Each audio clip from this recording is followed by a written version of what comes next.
大家好，歡迎嚟到香港新聞連線。今日係2025年5月23日星期五，我哋一齊嚟睇下今條片嘅第一則新聞先。南海衝突再起，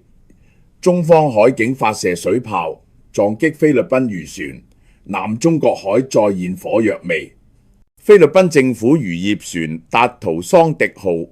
早前喺具爭議性嘅桑迪礁，菲方稱派格阿薩2號礁，中國稱鐵線礁一帶同中國海警船發生碰撞並遭水炮攻擊，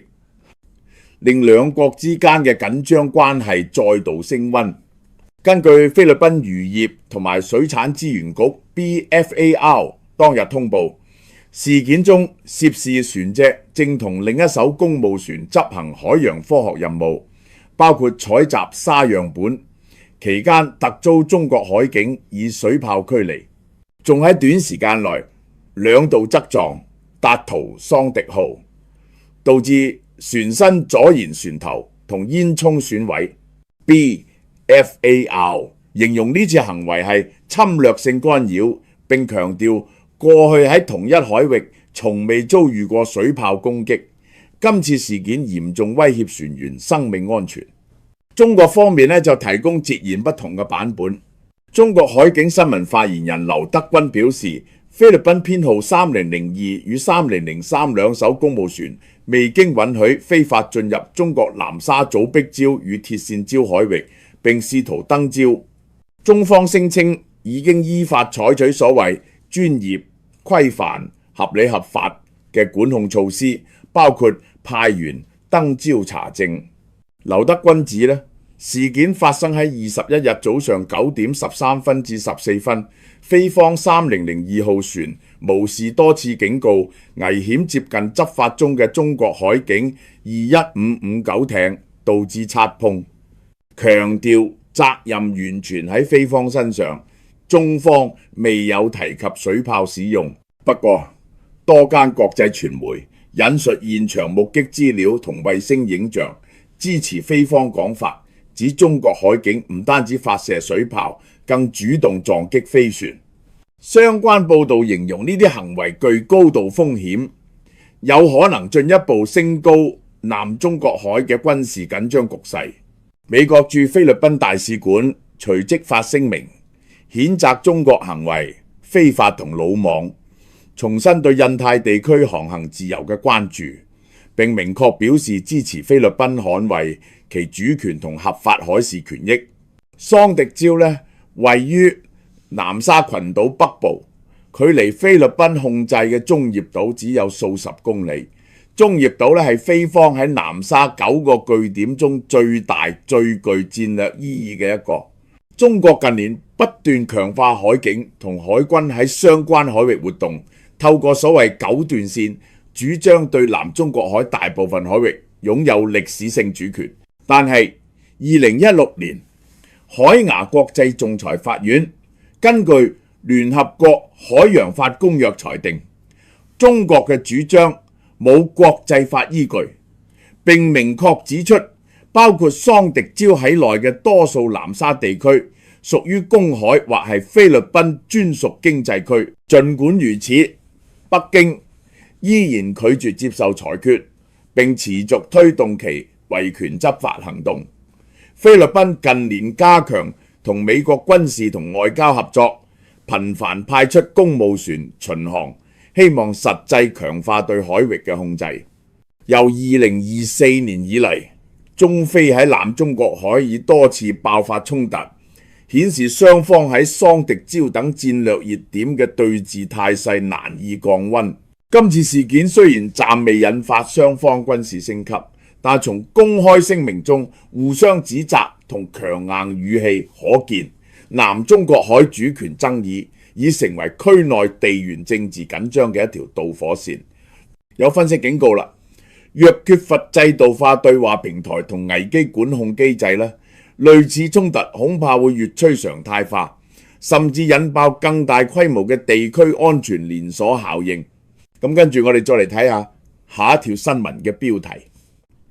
南海外交爭議燃燒新加坡，新加坡強調中立，唔做你哋戰場。新加坡外交部喺前晚上發表聲明，明確表示拒絕任何外國大使館試圖喺本地煽動針對第三國嘅反應。雖然聲明冇明言點名，但係強調複雜性問題最好透過適當同有效嘅外交渠道解決。語氣之間明顯針對近期美中兩國駐新加坡大使館就南海問題嘅社交媒體交鋒。事件起源於5月20日，美國駐新加坡大使館發布一段影片，以新加坡公共屋邨 HDB 走廊為比喻，將中國喺南海嘅行為形容為亂放雜物、唔尊重公共空間嘅鄰居。片中仲引用2016年海牙仲裁庭嘅裁決，否定中國對南海大部分地區嘅歷史性權利聲索，並批評其軍事建設與巡邏行為。呢種本地化比喻明顯係想拉近同新加坡民眾之間嘅距離，但結果卻引發外交漣漪。中國駐新加坡大使館迅即喺第二日21日喺 Facebook 上邊發文反擊，指美方影片故意歪曲南海問題，並稱美國係最唔有資格講國際法嘅國家，暗示嘅全球行為一向雙重標準。中國同時重申喺同東盟國家努力下，南海局勢總體穩定。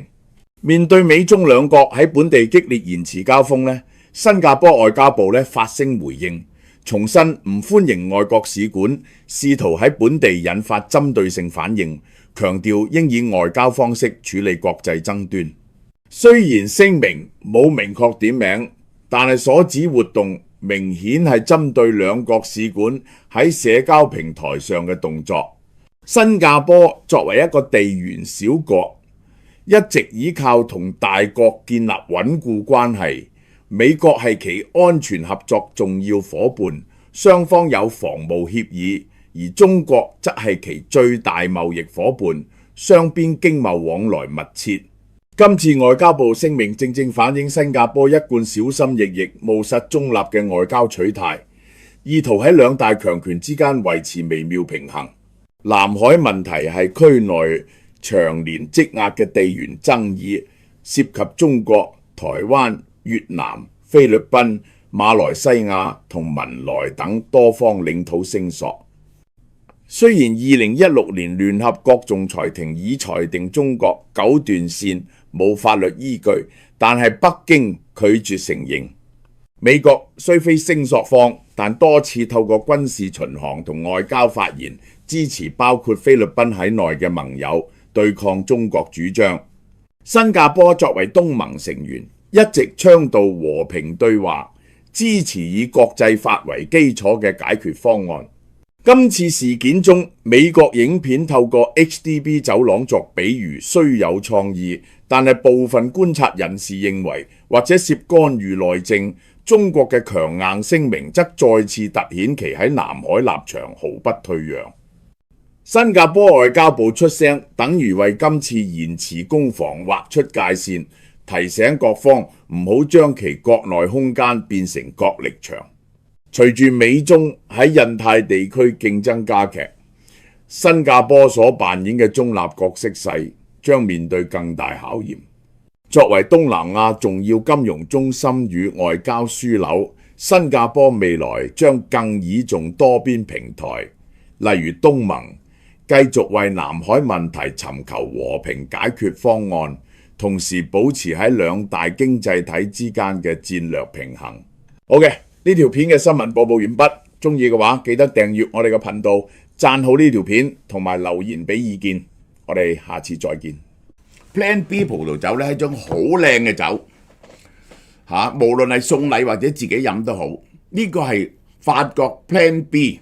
Lit the Moment Chateau PB Bordeaux 2018 Plan B Lit the Moment Champagne Cheaper， 呢個都係比頓山莊紅酒嘅 Premium 版。你可以想像一種葡萄酒能夠打破咗傳統嘅界限，帶嚟全新嘅感受同體驗。Plan B 就係一種咁嘅酒，佢係500年傳奇莊園 Château Bourbon。Plan B 咧係莊園最優秀、最珍貴嘅土地，呢種非凡嘅葡萄酒，以大膽創新嘅精神，重新定義傳統，專為嗰啲不僅追求美酒，仲渴望創新、個性同卓越嘅人。仲由世界知名嘅釀酒師 Stéphane Toutant 親手打造，係歷史同大膽創造嘅完美和諧嚇，係點燃你嘅生命嘅。嗱，呢支第一支9折899蚊，係好靚嘅酒，大家試下呢啲靚酒，係一種創新精神。第二支7折，呢個咧第一支呢個仲名貴 ，Lit the moment 燃點你嘅人生嘅。第一支9折1512，第二支1176，係要試下嘅，中意飲酒嘅人係。